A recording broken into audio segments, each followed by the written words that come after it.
সবাইকে এই চ্যানেলে স্বাগত। প্রাচীন ভারতের ইতিহাসে বাংলার এই এরিয়াতে ফেমাস যে তিনটে রাজবংশের নাম উঠে আসে সেগুলো হলো গৌড় বংশ, পাল বংশ আর সেন বংশ। এর ভেতর গৌড় বংশ সম্পর্কে আমরা এর আগের ভিডিওতে আলোচনা করেছি। আজকে পাল বংশ সম্পর্কে আলোচনা করব। আশা করছি এই ভিডিওটা দেখার পর পাল বংশ সম্পর্কে ওভারঅল একটা ধারণা হয়ে যাবে, আর এক্সামের দিক থেকেও বিভিন্ন বিষয় ক্লিয়ার হয়ে যাবে। এছাড়া সবশেষে পাল বংশ থেকে আসা প্রিভিয়াস ইয়ারের কিছু কোশ্চেনও দেখে নেব। তাহলে চলো ক্লাসটা শুরু করি। এর আগে যেমন দেখেছিলাম যে হর্ষবর্ধনের মৃত্যুর পর এই এরিয়াতে তেমন কোনো বড় শাসক ছিল না, ফলে এইখানে ছোট ছোট বিভিন্ন রাজবংশ উঠে আসে। যেমন এখানে প্রতিহার, এখানে রাষ্ট্রকূট, এখানে পাল, পালের আগে ছিল এখানে গৌড়। ঠিক ওই একই রকম ভাবে উপরের এই এরিয়াতে চলে আসে কার্কেট বংশ। তাহলে উপরের এই এরিয়াতে ছিল কার্কেট বংশ, এখানে ছিল গৌড় বংশ। দুটো একই সময় চলছিল প্রায়। এই এরিয়াতে গৌড় বংশের সব থেকে শ্রেষ্ঠ শাসক ছিল শশাঙ্ক। শশাঙ্ক মারা যাওয়ার পর এই এরিয়াতে তেমন প্রতাপী শাসক আসেনি, ফলে এই এরিয়াতে বিভিন্ন অরাজকতার সৃষ্টি হয়, যেটাকে বাংলার মাৎসার ন্যায়ের ঘটনা বলা হয়। ওই সময় এই এরিয়াতে ছিল কার্কেট বংশের রাজা ললিতাদিত্য। হর্ষবর্ধনের মৃত্যুর পর এই কনৌজ কে দখল করবে তাই নিয়ে বিভিন্ন রাজ্যের ভেতর একটা সংঘর্ষ ছিল। কিন্তু এইখানে উপরে ছিল আমাদের কি বললাম, কর্কট বংশ। এই কর্কট বংশ বা কার্কেট বংশের রাজা ললিতাদিত্য এই কনৌজ দখল করে নেয়। কনৌজ, পাঞ্জাব, হরিয়ানা এই এরিয়াটা ললিতাদিত্য দখল করে নেয়, ফলে এই এরিয়া হয়ে যায় কার্কেট বংশের। এবার এই কার্কেট বংশের রাজা ললিতাদিত্য পুরো ভারতের সমস্ত এরিয়াই দখল করতে চেয়েছিল, কিন্তু করেনি। তবে সারা ভারত আক্রমণ করেছিল, মানে সারা ভারত ঘুরেছিল বিভিন্ন জায়গায় গিয়ে তাদেরকে হারিয়ে সেখান থেকে চলে আসে, কোনো জায়গায় রাজত্ব করেনি। সেই হিসাবে আমাদের বাংলাতেও এসেছিল। বাংলাতে এসে তখন যে সমস্ত সামন্তরা ছিল তাদেরকেও হারিয়ে দিয়ে যায়, ফলে ওই যে অরাজকতা, ওই অরাজকতা আরো বেড়ে যায়। এবার ওই অরাজকতা বাড়তে মানুষের ভেতর একটা ক্ষোভ আসতে থাকে, ফলে এই এরিয়াতে মানুষজন নিজেদের ভেতর থেকে একজন রাজাকে নির্বাচিত করে, তাকেই এই এলাকার দায়িত্ব দিয়ে সিংহাসনে বসায়। তো সে হলো গোপাল। কি বললাম আর একবার বলি, গৌড় বংশের শশাঙ্কের মৃত্যুর পর এখানে অলরেডি অরাজকতা সৃষ্টি হয়ে গেছে, আর সেই সময় এখানে তৈরি হয়ে গেছে কার্কেট বংশ। কার্কেট বংশের একজন রাজা ছিল ললিতাদিত্য এখানে কনৌজ দখল করেছিল, তার সাথে পাঞ্জাব, হরিয়ানা, রাজস্থানের কিছুটা অংশ। এই এরিয়া ললিতাদিত্যের আন্ডারে ছিল। ললিতাদিত্য এরপর সারা ভারতের বিভিন্ন জায়গায় ঘুরে সেখানে আক্রমণ করেছে এবং সেখানে জয় প্রাপ্তিও করেছে, কিন্তু সেখানে রাজত্ব না করে সেখান থেকে আবার ধন দৌলত নিয়ে ফিরে গেছে। সেই হিসাবে ললিতাদিত্য বাংলার এই এরিয়াতেও এসেছিল। এখন ওই এরিয়াতে যখন অলরেডি অরাজকতা চলছে, তখন আক্রমণ করায় অরাজকতার পরিমাণ আরো বেড়ে যায়, ফলে এই এরিয়ার মানুষজন অতিষ্ঠ হয়ে নিজেদের ভেতর থেকে একজন রাজাকে নির্বাচিত করে। এখনকার যেমন ভোট হয়, নির্বাচন হয়, সেই রকম করে এই এলাকার লোকজন নির্বাচিত করে একজনকে রাজা বানিয়েছিল, সে হলো গোপাল। গোপাল যখন এই এরিয়ার সিংহাসনে বসেন, তখন ওই সাম্রাজ্যের নাম হয়ে যায় পাল সাম্রাজ্য, এবং তখন থেকেই মোটামুটি পাল বংশের সূচনা হয়।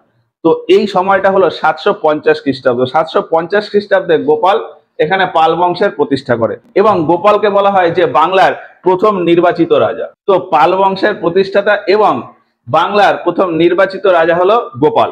এবার এই পাল বংশে রাজা অনেকেই আসেন, কিন্তু তাদের ভেতর 6 জনের নাম ফেমাস। এই 6 জন হলো গোপাল, ধর্মপাল, দেবপাল। গোপাল, ধর্মপাল, দেবপাল, মহিপাল, রামপাল, মদনপাল। মহিপাল, রামপাল, মদনপাল, এই 6 জনের নাম গোপাল, ধর্মপাল, দেবপাল। গোপাল, ধর্মপাল, দেবপাল, মহিপাল, রামপাল, মদনপাল। মদনপালের জায়গায় কোথাও গোবিন্দ পালও বলা হয়। পাল বংশের প্রতিষ্ঠা করে গোপাল এই পাল বংশের প্রতিষ্ঠা করেই তার রাজধানী নিয়ে যায় মুঙ্গের, মানে তার রাজধানী তৈরি করে মুঙ্গেরে। এই যে বিহারের ভেতর গঙ্গা নদীর পাশেই এখানে একটি জায়গা আছে মুঙ্গের। পাল বংশের রাজধানী ছিল এটি। পাল বংশের গোপালের সময় পাল বংশের রাজধানী হয় মুঙ্গের, এবং তখন পাল বংশের এরিয়া মোটামুটি এই এরিয়াটা ছিল পাল বংশ। বিহারের এই এরিয়া, বিহার, ঝাড়খণ্ড আর বাংলার এই একটুখানি এরিয়া, এইটুকু নিয়েছিল পাল বংশ। গোপাল মুঙ্গেরে তার রাজধানী স্থাপন করে, এবং এই মুঙ্গের থেকে পশ্চিম দিকে একটা শহর আছে বিহার শরীফ, সেখানে একটি বিশ্ববিদ্যালয় স্থাপন করে। বিশ্ববিদ্যালয়টা হলো উদন্তপুরী বিশ্ববিদ্যালয়। এই যে এখানে আছে বিহার শরীফ, এখানে মুঙ্গের, এখানে বিহার শরীফ। তো গোপাল বিহার শরীফে একটা বিশ্ববিদ্যালয় প্রতিষ্ঠা করে, উদন্তপুরী বিশ্ববিদ্যালয়। গোপালের পরে সিংহাসনে বসেন ধর্মপাল। গোপাল তারপরে ধর্মপাল। ধর্মপালের সময় দুটো বিশ্ববিদ্যালয়ের নাম উঠে আসে, একটা হলো নালন্দা বিশ্ববিদ্যালয় আর একটা বিক্রমশিলা বিশ্ববিদ্যালয়। ধর্মপাল নালন্দা বিশ্ববিদ্যালয়ের আবার সংস্কার করেছিল। ওই যে নালন্দা বিশ্ববিদ্যালয় তৈরি হয়েছিল কুমারগুপ্তের সময়, সেটাকে আবার নতুন করে সংস্কার করেছিল ধর্মপাল। আর এই মুঙ্গের থেকে পূর্ব দিকেই একটা শহর আছে ভাগলপুর, এই ভাগলপুরেই তৈরি করেছিল বিক্রমশিলা বিশ্ববিদ্যালয়। তাহলে কি বললাম, মুঙ্গেরে ছিল রাজধানী, এপাশে বিহার শরীফে রয়েছে অনন্তপুরী বিশ্ববিদ্যালয়, আর ভাগলপুরে রয়েছে বিক্রমশিলা বিশ্ববিদ্যালয়। এই বিক্রমশিলা বিশ্ববিদ্যালয় তৈরি করেছিল ধর্মপাল। এবার যদি ধর্মকালের টাইম পিরিয়ডটা দেখি, তাহলে ধর্মকালের শাসনকাল ছিল 770 খ্রিস্টাব্দ থেকে 810 খ্রিস্টাব্দ পর্যন্ত। এই টাইমে ভারতের এই এরিয়াতে বড় বড় তিনটে শক্তি উঠে আসে। এখানে পাল বংশ, এখানে ছিল রাষ্ট্রকূট বংশ, আর এখানে গুর্জর প্রতিহার বংশ। এই তিনটে বংশের ভেতর কে এই কনৌজ দখল করবে? এর আগে দেখলাম যে কনৌজ দখল কার হাতে ছিল? ললিতাদিত্যের হাতে। ললিতাদিত্য মারা যাওয়ার পর কার্কেট বংশের হাত থেকে এই কনৌজের এই এরিয়া চলে যায়। ফলে এর পরে যখন পাল, প্রতিহার আর রাষ্ট্রকূট বংশ শক্তিশালী হয়ে ওঠে, তখন এই কনৌজ কার দখলে থাকবে তার জন্য এই তিনটে বংশের ভেতরে একটা যুদ্ধ হয়, যেটাকে বলা হয় ত্রিশক্তি সংগ্রাম। এই ত্রিশক্তি সংগ্রাম শুরু হয় মোটামুটি 783 খ্রিস্টাব্দ থেকে। তাহলে এই 783 খ্রিস্টাব্দে আমাদের পাল বংশের রাজা ছিল ধর্মপাল। ধর্মপাল এই ত্রিশক্তি সংগ্রামে অংশ নিয়েছিল। তাহলে পাল বংশ থেকে এসেছিল ধর্মপাল, রাষ্ট্রকূট বংশ থেকে এসেছিল ধ্রুব, আর এখানে প্রতিহার বংশ থেকে এসেছিল নাগভট্ট। তাহলে ধর্মপাল, ধ্রুব আর নাগভট্ট, এদের তিনজনের ভেতর এই কনৌজ দখলের জন্য লড়াই হয়। তবে এদের তিনজনের ভেতর লড়াইয়ের ভেতর এখানে নাগভট্ট আর ধ্রুব, এদের দুজনের ভেতরে একটা শত্রুতা ছিল। ফলে ওই শত্রুতার সুবিধা নিয়ে ধর্মপাল এদের দুজনকে হারিয়ে এই কনৌজ দখল করে নেয়। ধর্মপাল কি করে? ধর্মপাল এই কনৌজ দখল করে নেয়। তাহলে বাংলার এরিয়া তখন হয়ে যায় এতটা।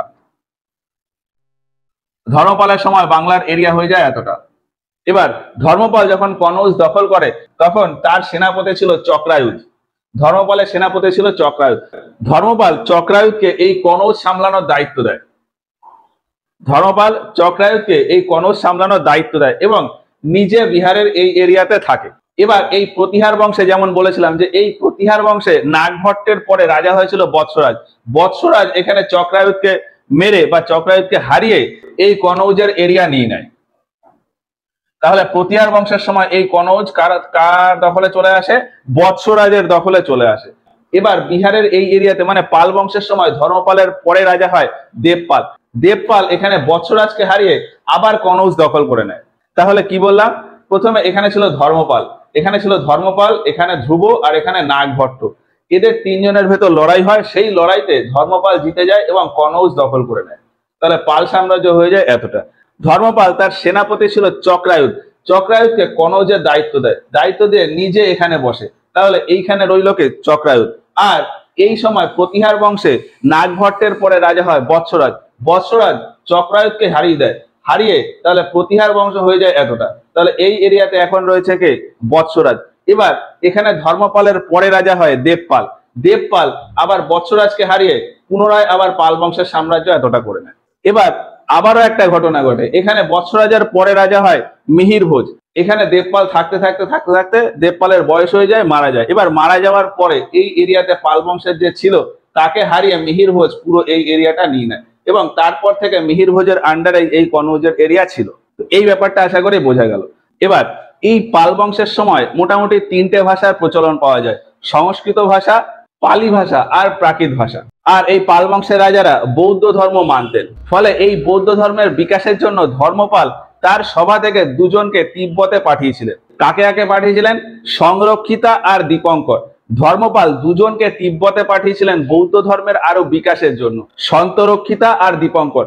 সন্তরক্ষিতা আর দীপঙ্কর এই দুজনকে তিব্বতে পাঠানো হয়েছিল। সন্তরক্ষিতা আর দীপঙ্কর এই দুজনকে তিব্বতে পাঠানো হয়েছিল। তিব্বতে গিয়ে তারা বৌদ্ধ ধর্মকে নিয়ে আরো বেশি জ্ঞান প্রাপ্তি করে এবং ধরা হয় যে তারপর তারা যখন ব্যাক করে আবার পাল সাম্রাজ্যের এরিয়াতে আসে, তখন এই বৌদ্ধ ধর্মের নতুন একটা শাখা শুরু হয়, সেটা হলো ব্রজযান শাখা। আমরা জানি যে চতুর্থ বৌদ্ধ সম্মেলনের পর বৌদ্ধ ধর্ম দুটো ভাগে ভাগ হয়ে যায়, হিনযান আর মহাযান। এখন বলা হয় যে এই পাল বংশের সময়, বিশেষ করে ধর্মপালের সময়, বৌদ্ধ ধর্মের আরো একটা নতুন শাখা খুলে যায়, ব্রজযান শাখা। তাহলে বৌদ্ধ ধর্মের তিনটে শাখা: হিনযান, মহাযান আর ব্রজযান। এই ব্রজযান শাখার যে শিক্ষা বৌদ্ধ ধর্মের ব্রজযান শাখার যে শিক্ষা, সেই শিক্ষা দেওয়া হতো বিক্রমশিলা বিশ্ববিদ্যালয়। ধর্মপাল যে বিক্রমশিলা বিশ্ববিদ্যালয় স্থাপন করেছিল, সেই বিক্রমশিলা বিশ্ববিদ্যালয়ে ওই নতুন বৌদ্ধ ধর্মের ওই নতুন শাখা ব্রজযান শাখার শিক্ষা দেওয়া হতো। হিন্দু ধর্ম বা সনাতন ধর্মে যেমন তন্ত্রমন্ত্রের প্রচলন রয়েছে, বৌদ্ধ ধর্মে কিন্তু সেরকম তন্ত্রমন্ত্রের প্রচলন নেই। তবে বৌদ্ধ ধর্মের এই যে নতুন শাখা ব্রজযান শাখা, সেখানে কিছু তন্ত্রমন্ত্রের প্রচলন ছিল। আর এর পাশাপাশি ধর্মপালের সময় চাষবাসের দিক থেকেও এখানে প্রচুর বিকাশ ঘটে। আর পাল বংশের এরিয়ায় যে বললাম প্রায় এতটা জায়গা জুড়ে হয়ে যায়, এবং এই জায়গাটা যেহেতু নদীমাতৃক এরিয়া, এই যে এখানে রয়েছে গোদাবরী নদী, এখানে গঙ্গা নদী, এখানে ব্রহ্মপুত্র নদী, ফলে এই এরিয়াটা চাষবাসের জন্য খুবই উপযোগী। এবং এই পাল বংশের সময় চাষবাসের বিশাল বিকাশ ঘটে। আর চাষবাসের এতটাই বিকাশ ঘটে যে এই এরিয়া থেকে বিদেশে রপ্তানিও হতো। বিভিন্ন কৃষিজ পণ্য বিদেশে রপ্তানি হতো। কোথায় রপ্তানি হতো? এর এই পাশে রয়েছে মায়ানমার, থাইল্যান্ড, ইন্দোনেশিয়া, মালয়েশিয়া, এই সব এরিয়াতে এই জায়গা থেকে চাষবাসের জিনিসপত্র রপ্তানি হতো। ফলে বর্তমান দক্ষিণ পূর্ব এশিয়ার বিভিন্ন দেশ, মানে ওই যে বললাম ইন্দোনেশিয়া, মালয়েশিয়া, থাইল্যান্ড, এই সব জায়গা থেকে বিভিন্ন বিদেশি মুদ্রা ভারতে আসে। বিশেষ করে এই পাল সাম্রাজ্যের এই এরিয়াতে বিভিন্ন সোনা, রূপা, এইসবের মুদ্রা ভারতে আসে। ধর্মপালের সময় এই পাল বংশের খুবই বিকাশ হয়। আর ধর্মপালের একটি উপাধি ছিল পরমেশ্বর পরম ভট্টারক মহারাজা ধীরাজ। একটু বড় উপাধি, পরমেশ্বর পরম ভট্টারক মহারাজা ধীরাজ। পরমেশ্বর পরম ভট্টারক মহারাজা ধীরাজ। আর বলা হয় যে এই সময় থেকেই বাংলার এই এরিয়াতে পোড়ামাটির শিল্পের ব্যাপক প্রচলন ঘটে। তাহলে প্রথম থেকে কি বললাম একবার রিভাইজ দিয়ে নি। পাল বংশের প্রতিষ্ঠা করে গোপাল। গোপাল বাংলার প্রথম নির্বাচিত রাজা। গোপাল তার রাজধানী স্থাপন করে মুঙ্গের, এবং মুঙ্গেরে রাজধানী স্থাপন করে তার পশ্চিম দিকে বিহার শরীফ, সেখানে একটা বিশ্ববিদ্যালয় স্থাপন করে, অদন্তপুরী বিশ্ববিদ্যালয়। গোপালের টাইম পিরিয়ড ছিল 750 থেকে 770 খ্রিস্টাব্দ পর্যন্ত। তো এই পাল বংশের রাজারা বৌদ্ধ ধর্ম পালন করতেন। তবে তার সাথে সাথে শিব ধর্ম এবং সনাতন ধর্ম এই দুটোরই ভালোই প্রচলন ছিল। গোপালের পরে রাজা হয় ধর্মপাল। ধর্মপালের টাইম পিরিয়ড 770 থেকে 810 খ্রিস্টাব্দ পর্যন্ত। ধর্মপালের সময় দুটো বিশ্ববিদ্যালয়ের ঘটনা উঠে আসে। নালন্দা বিশ্ববিদ্যালয়, নালন্দা বিশ্ববিদ্যালয়কে আবার সংস্কার করা এবং নতুন একটা বিশ্ববিদ্যালয় স্থাপন করে বিক্রমশিলা বিশ্ববিদ্যালয়। বিক্রমশিলা বিশ্ববিদ্যালয় এই মুঙ্গের মানে রাজধানী থেকে পূর্ব দিকে ভাগলপুরে রয়েছে বিক্রমশিলা বিশ্ববিদ্যালয়। এই বিক্রমশিলা বিশ্ববিদ্যালয়ে বৌদ্ধ ধর্মের একটা নতুন শাখা ব্রজযান শাখার শিক্ষা দেওয়া হতো। ধর্মপালের সময় তিব্বত থেকে দুজনের ইনভিটেশন আসে এবং ধর্মপাল দুজনকে তিব্বতে পাঠায়। তারা কারা কারা? সন্তরক্ষিতা আর দীপঙ্কর। তারা তিব্বতে গিয়ে বৌদ্ধ ধর্ম সম্পর্কে আরো বিভিন্ন বিষয়ে অবগত হয়, এবং বলা হয় যে তারাই এসে বৌদ্ধ ধর্মের নতুন একটি শাখার স্থাপন করে, ব্রজযান শাখা। এবং ওই ব্রজযান শাখার শিক্ষাই দেওয়া হতো বিক্রমশিলা বিশ্ববিদ্যালয়। আর এই ধর্মপালই এখানে ত্রিশক্তি সংগ্রামে অংশ নিয়েছিল কনৌজ দখলের জন্য। প্রথমে কনৌজ দখল করে নেয়, এবং তার যে সেনাপতি চক্রায়ুধকে এই কনৌজে বসিয়েছিল। ধর্মপালের সময় বাকি দুটো এরিয়াতে রাজা ছিল প্রতিহার বংশে নাগভট্ট এবং রাষ্ট্রকূট বংশে ধ্রুব। নাগভট্টের পরে এখানে রাজা হয় বৎসরাজ। বৎসরাজ চক্রায়ুধকে হারিয়ে দিয়ে এই কনৌজ দখল করে নেয়। তারপর তাহলে এখানে ছিল বৎসরাজ, তারপর এখানে ধর্মপালের পরে আসে দেবপাল। দেবপাল আবার বৎসরাজকে হারিয়ে পুরো কনৌজ আবার পাল বংশের আন্ডারে নিয়ে নেয়। তারপর দেবপাল যখন মারা যায় এই এরিয়াতে ছিল মিহিরভোজ তখন আবার কনৌজ নিয়ে নেয়। আর এই ধর্মপালের সময় চাষবাসের খুবই বিকাশ ঘটে। এতটাই বিকাশ ঘটে যে চাষবাস মানে কৃষি এতটাই বেশি হতো যে এখান থেকে দক্ষিণ পূর্ব দিকে আমাদের রপ্তানি হতো। রপ্তানি করে বিদেশি মুদ্রা এই এরিয়াতে চলে আসে। আর এই ধর্মপালের সময় থেকে বলা হয় যে পোড়ামাটির শিল্পের খুবই বিকাশ ঘটে। এই হলো ধর্মপাল। এবার এই ধর্মপালের পরে আসে দেবপাল। দেবপালকে এই পাল বংশের সর্বশ্রেষ্ঠ শাসক বলা হয়। দেবপালের সময়কাল ছিল 810 থেকে 850 খ্রিস্টাব্দ পর্যন্ত। ওই যে বললাম এর আগে যে এখানে ছিল বৎসরাজ। দেবপাল ওই বৎসরাজকে হারিয়ে কনৌজ দখল করে নেয়, এবং বেশ কিছুটা সময় ধরে কনৌজ এই পাল বংশের আন্ডারে ছিল। আর ওই যে আগে বললাম যে এই পাল বংশের কৃষি এতটাই ভালো ছিল যে এর সাথে আমাদের এই দক্ষিণ পূর্ব ভারতের বেশ আমদানি রপ্তানি হতো। এখন এই দক্ষিণ পূর্ব এরিয়াতে তখন ওই এরিয়াতে একটি রাজবংশ চলছিল শৈলেন্দ্র বংশ। এই এরিয়ার সাথে এই এরিয়ার আমদানি রপ্তানি আরো ভালো এবং আরো ডেভেলপ করার জন্য এই শৈলেন্দ্র বংশের রাজারা এইখানে তাদের দূত পাঠিয়েছিল। শৈলেন্দ্র বংশের রাজারা তাদের দূত পাল সাম্রাজ্যের এই এরিয়াতে পাঠিয়েছিল, এবং তারা ওই এরিয়াতে থেকেই তাদের বিভিন্ন কাজ করছিল। এখন যেমন ভারতের দূত বিভিন্ন দেশে থাকে। আমেরিকাতে ভারতের রাজদূত রয়েছে, অস্ট্রেলিয়াতে ভারতের রাজদূত রয়েছে, ইংল্যান্ডে ভারতের রাজদূত রয়েছে, সাউথ আফ্রিকাতে ভারতের রাজদূত রয়েছে। মানে বিভিন্ন দেশে যেমন ভারতের বিভিন্ন রাজপুত রয়েছে, ঠিক সেই রকম ভারতেও যেমন অন্যান্য দেশের রাজপুতরা রয়েছে, সেই রকমই এখানে শৈলেন্দ্র বংশের রাজারা পাল বংশের এখানে বা মানে পাল সাম্রাজ্যের এখানে তাদের দূত পাঠিয়েছিল, এবং সেই দূতদের থাকার জন্য দেবপালকে 5টা গ্রামের কথা বলেছিল যে এই 5টা গ্রাম আমাকে দাও, আমাদের এখান থেকে দূতরা গিয়ে ওখানে থাকবে। তো দেবপাল সেটা অ্যাকসেপ্ট করে নিয়েছিল এবং তাদেরকে 5টা গ্রাম দেওয়া হয়েছিল থাকার জন্য। এই দেবপালের সময় আরব থেকে একজন পণ্ডিত এসেছিলেন, সুলেমান পণ্ডিত। সুলেমান পণ্ডিত ভারত ভ্রমণ করতে এসেছিলেন এবং পাল সাম্রাজ্যের এই এরিয়াতে বেশ কিছুদিন ছিলেন। আর পাল বংশের এই সাম্রাজ্য মানে সাম্রাজ্যের ব্যবস্থা দেখে সুলেমান পণ্ডিত এই পাল সাম্রাজ্যকে রুহিমি বা রুহিমা বলেছিলেন। আরব ভাষায় এই রুহিমি বা রুহুমা শব্দের অর্থ হলো দয়ালু। এবার যেমন বললাম যে দেবপাল এই কনৌজ দখল করে নেয় এবং এই এরিয়াতে অনেকটা সময় ধরে ছিল, ফলে এই এরিয়া সামলানোর জন্য দেবপালের প্রচুর খরচ হয়ে যায়। আর এই পাল বংশের যে ধন দৌলত ছিল সেগুলির পরিমাণও কমে যায় এবং ওই সাম্রাজ্যের ভিত্তি ধীরে ধীরে দুর্বল হয়ে পড়ে। ফলে দেবপালের মৃত্যুর পর এই এরিয়া ধীরে ধীরে নষ্ট হতে থাকে। কিন্তু দেবপালের মৃত্যুর পর রাজা হয় তার পুত্র মহিপাল। মহিপাল এই সাম্রাজ্যকে আবার পুনরুজ্জীবিত করে, মানে এই পাল বংশের যে সাম্রাজ্য সেটাকে আবার ধীরে ধীরে গড়ে তোলে এবং আবার সেটাকে ঠিক করে। মহিপালের সময় এই কনৌজ পাল বংশের আন্ডারে ছিল না, কিন্তু পাল বংশের আন্ডারে যেটুকু এরিয়া ছিল মহিপাল সেটাকে ধীরে ধীরে আবার ডেভেলপ করে। ওই জন্যই মহিপালকে এই পাল বংশের দ্বিতীয় প্রতিষ্ঠাতা বলা হয়। আর মহিপালের সাথে আরেকটা ঘটনা ঘটে যে এখানে যখন এই যে মহিপালের সময় এখানে পাল বংশ চলছে, ঠিক সেই সময় এখানে চলছিল চোল বংশ।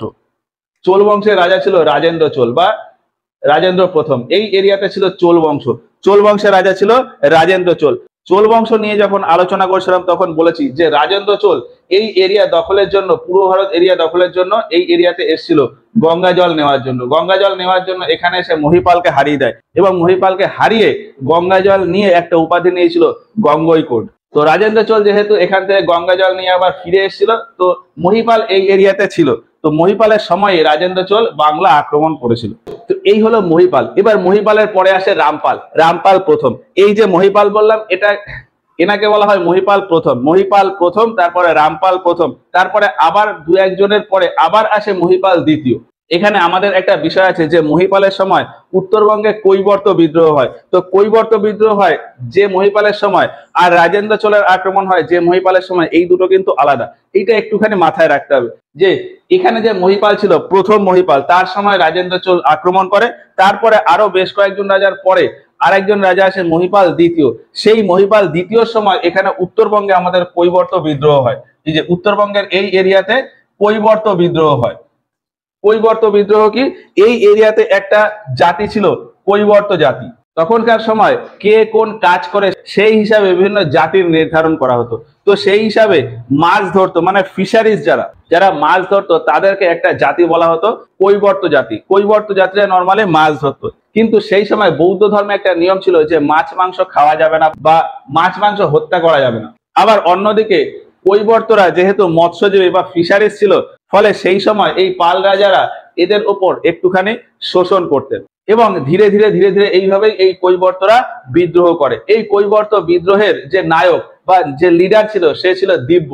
কৈবর্ত বিদ্রোহের যে লিডার সে ছিল দিব্য বা দিবক। এই কৈবর্ত বিদ্রোহ হয় কার সময়? মহিপাল দ্বিতীয়র সময়। রাজেন্দ্র চোল আসে কার সময়? মহিপাল প্রথমের সময়। রাজেন্দ্র চোল মহিপাল প্রথমের সময়, কৈবর্ত বিদ্রোহ মহিপাল দ্বিতীয়র সময়। এবার এই দ্বিতীয় মহিপাল আর দিব্য এদের দুজনের ভেতরে যে কৈবর্ত বিদ্রোহ বা কৈবর্ত যে ঘটনা ঘটে, সেই ঘটনায় দিব্য মহিপালকে হারিয়ে দেয়। এবার মহিপাল দ্বিতীয় বা মহিপালের পরে রাজা হয় রামপাল বা রামপাল দ্বিতীয়। রামপাল দ্বিতীয় গিয়ে দিব্যর যে ভাইপো, দিব্যর একজন ভাইপো ছিল ভীষ্ম। দিব্যর ভাইপো ভীষ্ম। তাহলে এখানে দিব্য আর এখানে মহিপাল দ্বিতীয়। দিব্য আর মহিপাল দ্বিতীয়র ভেতর লড়াই হয়, কৈবর্ত বিদ্রোহ বা কৈবর্ত যুদ্ধ। এবার মহিপালের পরে রাজা হয় রামপাল আর দিব্যর পরে সিংহাসনে বসে বা দিব্যর পরে তার ভাইপো ছিল ভীষ্ম। ভীষ্ম আর রামপাল এদের দুজনের ভেতরে আবার যুদ্ধ হয়। এই যুদ্ধে রামপাল ভীষ্মকে হারিয়ে দেয়। আর কৈবর্ত বিদ্রোহ নিয়ে এই সমস্ত ঘটনার কথা একটা নাটক বা একটা পুস্তকে লেখা রয়েছে যার নাম রামচরিত বা রামচরিতম। পাল যুগের একজন কবি ছিলেন সন্ধ্যাকর নন্দী। সন্ধ্যাকর নন্দী একটি পুস্তক লিখেছিলেন রামচরিতম বা রামচরিত। সেই রামচরিত গ্রন্থেই এই কৈবর্ত বিদ্রোহের কথা উল্লেখ রয়েছে। এখানে একটা জিনিস মাথায় রাখতে হবে, এই রামচরিতের সাথেই এই রামচরিতের মতনে আর একটা গ্রন্থ আছে রামচরিত মানস, যেটি লিখেছিলেন তুলসী দাস। এই দুটো ব্যাপারে একটুখানি কনফিউশন হয়ে যেতে পারে। রামচরিত বা রামচরিতম এটা লেখা হয়েছিল সন্ধ্যাকর নন্দী দ্বারা পাল রাজ্যের সময়। আর অন্যদিকে রামচরিত মানস সেটা লিখেছিল তুলসী দাস। মোটামুটি পাল বংশ সম্পর্কে বেশিরভাগ জিনিসই বলে দিয়েছি।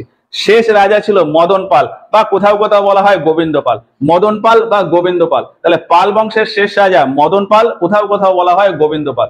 ধরা হয় যে এই মদন পালের সময় একজন সামন্ত ছিলেন সামন্ত সেন। সামন্ত সেন ওই মদন পালকে হারিয়ে নতুন একটি রাজবংশ স্থাপন করে সেন বংশ। ফলে এই পাল সাম্রাজ্যের এই এরিয়াতে চলে আসে সেন বংশ। পাল সাম্রাজ্যের এই এরিয়াতে চলে আসে সেন সাম্রাজ্য। তাহলে পাল বংশের জায়গায় সেন বংশ। এবার এই সেন বংশ সম্পর্কে ডিটেলসে আমরা এর পরের ক্লাসে আলোচনা করব। তাহলে পাল বংশ সম্পর্কে বিভিন্ন বিষয় আশা করি বোঝা গেছে। জানার ভেতর পাল বংশ সম্পর্কে তো অনেক কিছুই জানার আছে, কিন্তু মোটামুটি এইটুকু জেনে রাখলেই হবে। এবার এখান থেকে কোশ্চেন কেমন আসে, পাল বংশ আর সেন বংশ থেকে কোশ্চেন তেমন খুব একটা আসে না, তবে ইম্পর্টেন্ট যে কোশ্চেন সেইগুলো হলো, যেমন কোশ্চেন আসে যে পাল বংশের প্রতিষ্ঠাতাকে। পাল বংশের প্রতিষ্ঠাতা হলো গোপাল। বাংলায় সব থেকে বেশি সময় ধরে শাসন করা বংশ কোনটা, সেটা হলো পাল বংশ। এই যে 750 থেকে মোটামুটি 1150 বা 1162, 750 থেকে 1150, প্রায় 400 বছর ধরে এই পাল বংশের শাসনকাল ছিল। পাল বংশের সর্বশ্রেষ্ঠ শাসক কে? দেবপাল। ত্রিশক্তি সংগ্রামে অংশ নিয়েছিল কে? ধর্মপাল। ধর্মপাল জিতে কনৌজে কাকে বসিয়েছিল? চক্রায়ুধকে। এই সমস্ত বিভিন্ন কোশ্চেন আসে। তো আজকের মতো ক্লাসটা এই পর্যন্তই। যদি ক্লাসটা ভালো লাগে তাহলে একটা লাইক করো। এই ক্লাস সম্পর্কে তোমাদের মতামত আমাদেরকে কমেন্ট বক্সে জানিও। কোথাও যদি কোনো ডাউট থাকে সেগুলো আমাদেরকে জানাতে পারো। তো আজকের মতো এই পর্যন্তই, দেখা হচ্ছে এর পরের ক্লাসে।